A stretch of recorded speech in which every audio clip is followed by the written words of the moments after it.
Le 17 janvier dernier, le palais de Buckingham avait annoncé que Charles III allait subir une intervention chirurgicale en raison d'une hypertrophie de la prostate, bénigne. Une opération qui devrait avoir lieu prochainement. Toutefois, d'après le magazine Hola, le roi est déterminé à travailler durant sa convalescence. C'est une annonce qui avait pris tout le monde de court. Après l'annonce de l'hospitalisation de Kate Middleton suite à une opération de l'abdomen programmée, le palais de Buckingham avait révélé que Charles III devait prochainement subir une intervention chirurgicale en raison d'une hypertrophie de la prostate, bénigne. Hospitalisé depuis ce vendredi 26 janvier à la London Clinic, le roi restera sur place seulement 2 jours avant de reprendre ses engagements royaux au plus tard, début février. Si la convalescence du monarque ne devrait pas excéder quelques semaines, selon Hola, l'époux de Camilla semble déterminé à travailler durant cette période, même s'il devrait être alité.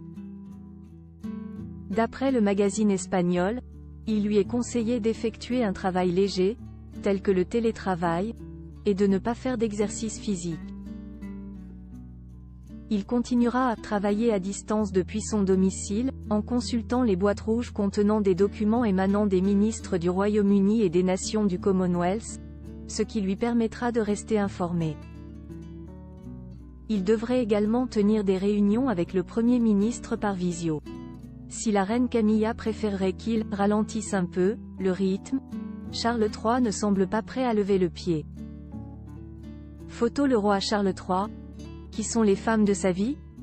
Pourquoi Charles III a décidé de parler de ses problèmes de santé?